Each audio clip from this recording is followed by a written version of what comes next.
네, 안녕하세요. 반갑습니다. 코인아빠입니다. 자, 아무래도 지금 또 며칠째 계속해서 지지부진한 흐름들을 보여주고 있다 보니까 또 많은 분들이 또 걱정하시고 또 우려도 하시고 답답하실 거라고 생각을 합니다. 특히나 어제 같은 경우에는 마이너스 1% 빠졌다가 또 다시 회복해주고 올라와 줬잖아요. 근데 또 오늘 아침에 눈 떠보니까 또 하락해 있고, 이게 사실 사람 피말리는 일인 것 같아요. 그렇죠. 하지만 결국에는 지금 이 상황들이라는 게 냉정하게 판단을 해보게 되면 이런 악재 해소가 되어야 되는 그런 이슈들이 분명히 있다 보니까 어쩔 수 없는 흐름들인 건 알면서도 참 사람 마음이라는 게 좀 그런 것 같습니다. 저도 그렇고 뭐 여러분들도 똑같이 또 빨리 올라갔으면 또 좋겠잖아요.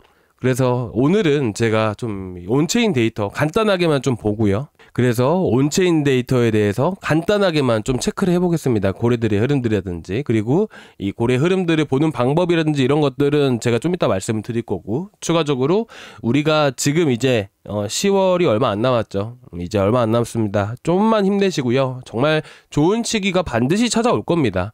그렇기 때문에 우리가 일단은 현재로서 우리가 관심 갖고 봐야 되는 이슈들, 우리가 어떻게 생각을 하고 그 이슈에 대해서 어떻게 판단을 해야 되는지, 그런 것들을 좀 말씀을 드리고자 합니다. 이런 것들을 우리가 알아서 해가 될 거면 몰라도 되는 거지만 득이 될 만한 내용들이니까 오늘 영상도 잘 시청해 주시기 바라고요.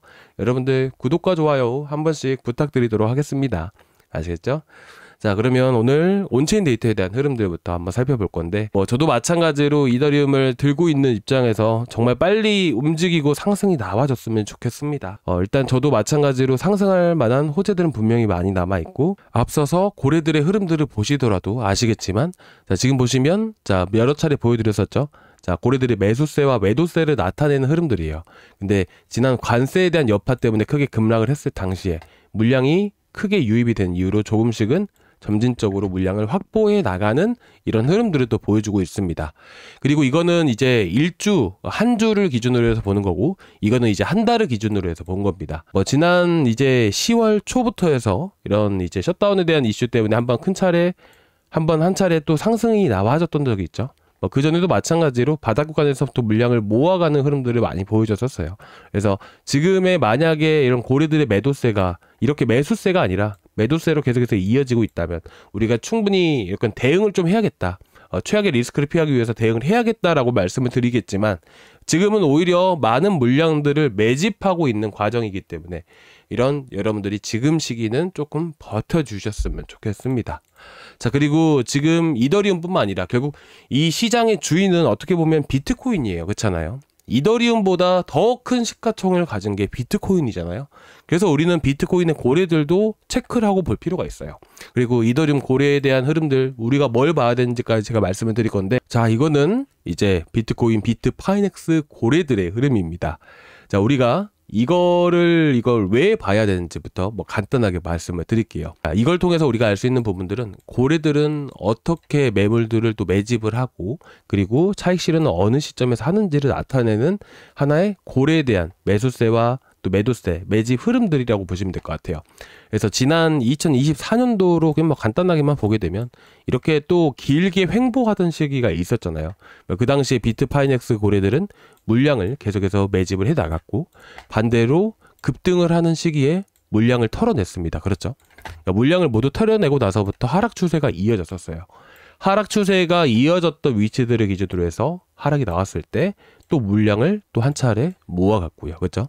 그러니까 이런 매수와 매도를 한다라고 생각을 해봤을 때 우리는 고래들의 매수세가 유입이 되는 시기에서부터 매수를 했더라면 또 큰 수익을 보실 수 있지 않으셨을까요?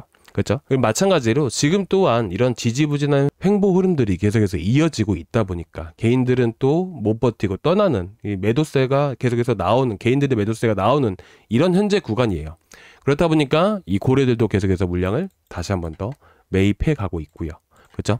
제가 이 고래에 대한 흐름들은 언제부터 봤는지, 그리고 이런 것들은 제가 자세하게 또 여기다 남겨놨어요. 코인아빠의 시장 경제, 제가 이 링크를 공유해 드릴 건데, 자, 이건 제 사이트입니다. 그래서 암호화폐 정보 사이트라고 되어 있죠. 이거 클릭하고 보시면 여기 첫 번째 비트파이넥스 고래에 대한 흐름들 보는 방법들, 이렇게 제가 자세하게 이렇게 올려놨습니다. 보는 방법들. 그러니까 여러분들이 앞으로 코인 투자 하실 때 있죠. 뭐 당연히 비트코인은 다들 가지고 계실 거라고 생각을 해요. 그래서 비트코인뿐만 아니라 시장에 대한 전반적인 흐름들을 결정하는 게 또 비트코인이다 보니까 이런 것들을 참고해서 보신다면 어떤 코인을 매매하시든 간에 여러분들이 충분히 도움이 많이 되실 수 있을 것 같아서 이렇게 공유를 해드리겠습니다. 자, 이 링크는 제가 여러분들 고정 댓글란 있죠. 고정 댓글란에 링크를 하나 넣어두겠습니다. 이 사이트의 링크입니다. 이건 제 사이트고요. 그래서 여러분들 한번 참고해서 보셨으면 좋겠고요. 자, 그리고 지금 보시게 되시면 이거는 뭐냐면 이제 이더리움의 고래라고 여러분들이 보시면 됩니다. 그래서 이것도 똑같이 마찬가지예요. 내려가는 흐름들 안에서 물량을 모아가고요. 물량을 모두 털었던 시점들이 대부분 이더리움의 고점이 형성이 되기 시작을 했습니다. 이번에 크게 급락을 했을 당시에도 물량을 대량으로 모아갔고요. 일부 물량들은 이제 바닥 구간에서 꽤나 크게 이더리움이 올라왔었습니다. 여러분들이 이 정도면 이제 고래들이 물량을 털긴 했지만 이렇게 지금 와서 보게 된다면 정말 많이 상승을 한 것처럼 보이잖아요. 근데 여러분들 보시게 되시면 이 바닥 구간에서 이더리움이 얼마나 많이 올랐냐면 한 70% 정도 70% 넘게 급등을 해줬었어요. 그래서 이때 한 차례 일부 물량들을 정리를 하고 현재도 계속해서 보유해 나가고 있죠. 그래서 저 같은 경우에는 전체적인 큰 흐름에 봤을 때 조금 이제 방향성을 잡기 힘들다고 한다면 이 고래들 방금 보여드렸던 모든 지표들을 한 번에 봅니다. 그리고 나서 모두 다 뭐 하나하나가 이제 예를 들어서 이더리움 고래가 물량을 다 던지고 있다 뭐 이런 식으로 나오게 된다면 조금 이제 헷갈릴 수도 있겠지만 모든 고래들이 이렇게 물량을 계속해서 보유하고 있고 또 한 고래들은 물량을 계속해서 매집을 해 나가고 있기 때문에 저는 시장이 끝나지 않았다라고 생각을 하는 편입니다. 그래서 이런 것들 보는 방법은 올려드렸으니까 한번 참고해서 보셨으면 좋겠고요. 자, 그리고 이제 오늘의 본론으로 넘어가서 좀 말씀을 드릴 건데, 자, 일단 24일에 CPI가 발표가 됩니다. 그렇죠. 어제도 CPI에 대해서 정말 자세하게 말씀을 드렸기 때문에 뭐 간단하게만 조금 짚고 넘어가도록 하고요. 그리고 이제 27일에는 대략적으로 이제 27일에는 이더리움의 160만 개 정도의 물량이 시장으로 나올 가능성이 조금이라도 있습니다. 자, 이 물량들은 제가 이전에도 말씀을 드렸지만 이 밸리데이터들의 언스테이킹 물량들이에요. 자, 그게 언제 쌓이기 시작을 했었냐면, 자, 언스테이킹을 내가 신청한다고 해서 저는 은행에서 예를 들어서 뭐 1억을 제가 예치를 시켜놨다고 가정을 해볼게요. 예, 적금을 들었는데 이제 은행에다가 다 적금 취소할래 그러면 한 번에 돈이 나오잖아요. 근데 이더리움은 안 그래요. 그러니까 비슷한 거라 보시면 될 것 같아요. 그래서 9월 10일 날 100만 개였죠. 엑시트 물량이에요. 쉽게 말해서 나 나갈 거야. 나 밸리데이터 안 할 거야. 내 돈 내놔. 이거예요. 그리고 9월 11일 날 265만 개죠. 265만 개에서 100만 개 빼면 몇 개예요? 160만 개잖아요. 그렇죠? 근데 9월 11일 날 해가지고 신청했던 이 물량이 나 나간다라고 했던 이런 물량이 언제 풀리냐? 9월 11일을 기준으로 해서 46일을 더한 시점에서 물량이 풀리게 됩니다. 그게 대략 27일이고요. 그래서 이제 이더리움을 보유하고 있는 모든 사람들은 조금이라도 공부해 보시고 하신 분들은 이 물량이 27일에 나온다는 것은 다 알고 있는 사실들이에요. 그렇다 보니까 이더리움 개별적으로 봤을 때 여러분들이 예를 들어서 어떤 코인이 락업 해제가 된다라고 하면 어떻게 돼요? 예를 들어서 락업 해제를 되게 많이 하는 코인이 하나 있잖아요. 그게 뭐죠? 바로 리플이잖아요. 리플은 매월 1일에 락업 해제를 합니다. 그래서 여러분들이 매월 1일이라기보다는 매월 초에 한다라고 보시면 될 것 같아요. 그게 5일이든 조금씩은 날짜 변경이 있습니다. 그래서 5월 초, 그렇죠? 4월 초 어때요? 자, 시장이 올라갔던 6월 초는 또 어떨까요? 6월 초는 또 애매모호하고 여러분들이 보셨을 때 어때요? 그러니까 이런 게 7월 초도 볼게요. 그렇죠? 락업 해제가 되는 기간별로 해서 대부분 다 조정이 나오거나 지지부진하거나 하락이 많이 나옵니다. 그렇죠? 마찬가지입니다. 저는 일단은 이 160만 개 정도 되는 물량이 시장에 나올 확률은 현저하게 떨어진다라고 생각을 해요. 그런 이유에 대한 부분들은 이전에 제가 너무나도 자세하게 이 밸리데이터에 대한 물량들을 가지고 자세하게 말씀을 드렸기 때문에 결론만 말씀을 드리면 시장에 나올 확률은 현저하게 떨어진다. 보통은 이제 밸리데이터들의 물량이 시장이 상승할 때 많이 나온다. 고래들이 물량을 던지는 시기에 어떻게 돼요?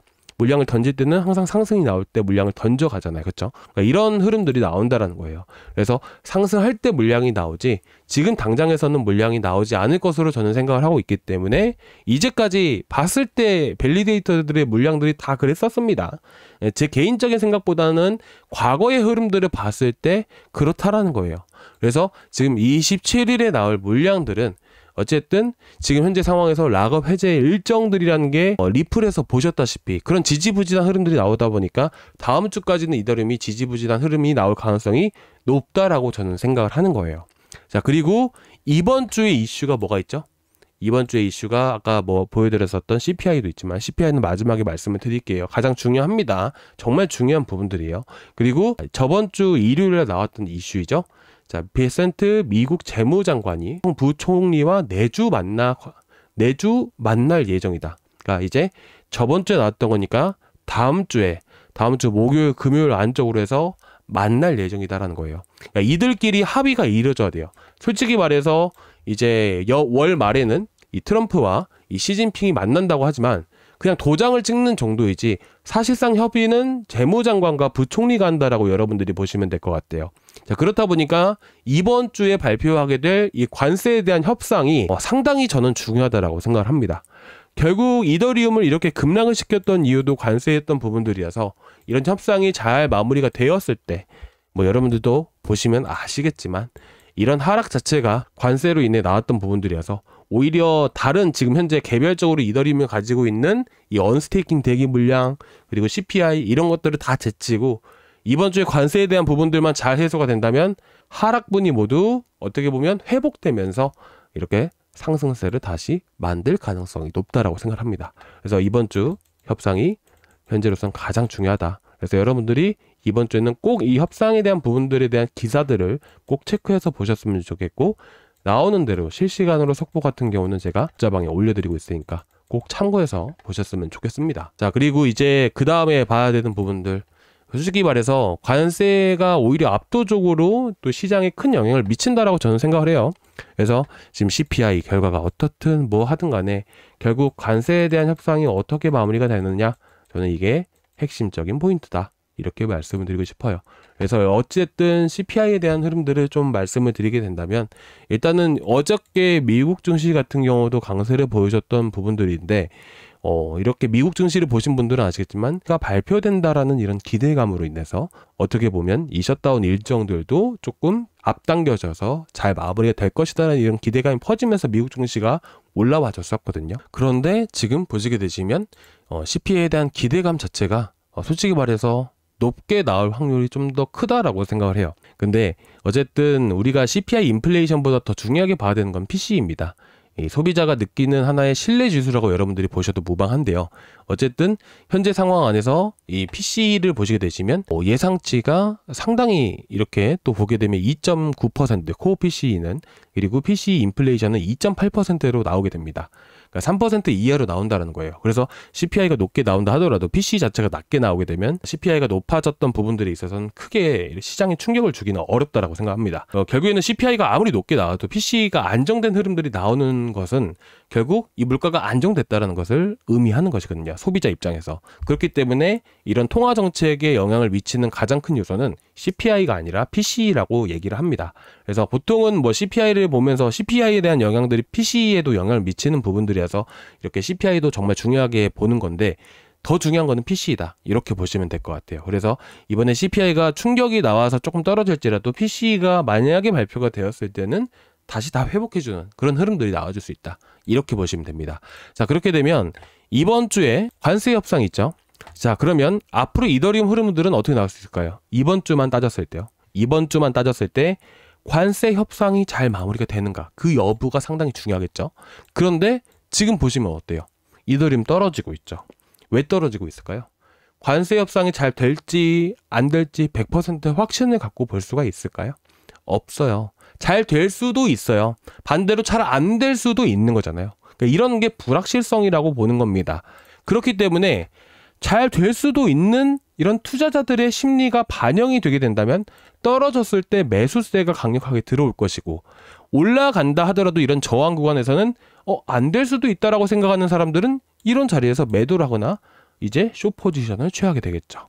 그렇기 때문에 이런 상황 안에서, 이런 불확실성을 코앞에 둔 상황 안에서는 이렇게 얘기를 하게 됩니다. 상방과 하방이 제한된 상황 안에서 횡보하는 흐름들이 나온다라는 것이죠. 그래서 관세 협상에 대한 부분들과 CPI에 대한 흐름들이 나오기 전, 자, 결과가 나오기 전에는 이런 상승과 하락이 제한된 흐름들 안에서 횡보하는 흐름들이 나오게 된다라는 것이죠. 자, 쉽죠? 이렇게 보시면 되세요. 그래서 지금 떨어지고 있지만 걱정하실 게 없다.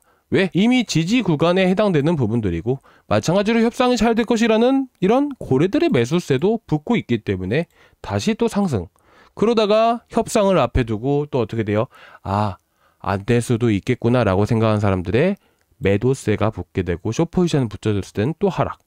또 반대로 이런 것들이 반복되는 흐름들이 나오게 되면서 이번 주는 이런 흐름들이 보이다가 관세 협상 여부에 따라서 다시 한 번 더 강세를 보이거나 다시 한 번 더 하락을 보여주거나 이런 둘 중 하나의 흐름들이 나와줄 수 있다는 것이죠. 자, 이렇게 말씀을 드리면 방향을 정확하게 제시를 안 해준다고 뭐라 하시는 분들이 또 한 분씩 계시더라고요. 근데 제가 여러분들 트럼프도 아니고 베센트도 아니기 때문에 제가 어떻다라고 말씀을 드리기가 어려워요. 근데 현재 분위기상으로 봤을 때 제가 느끼는 것들은 이제까지는 이제 미국 처음에 이때 당시에는 미국이 중국을 이끌어가는 입장이라고 해야 될까요? 미국이 어떻게 보면 협상에서 주도를 하고 있다라고 판단을 했었다면 지금은 히토리 카드를 또 꺼내게 되면서 얼마 전에 나왔었죠. 그렇다 보니까 중국이 이 주도권이 중국한테로 좀 넘어왔다라고 생각을 합니다. 그래서 미국이 살짝 뭐 죽어준다면 조금 이제 고개만 살짝 숙여준다면 그런다면 협상이 빠른 시일 내로 또 끝날 것이라고도 전 생각을 하고 있고요.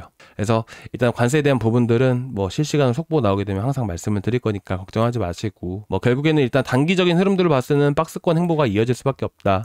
관세 협상이 또 다다음 주까지 또 연기가 돼버린다면 또 이제 횡보하는 흐름들이 조금 길어질 수가 있다라고 보시면 될 것 같습니다.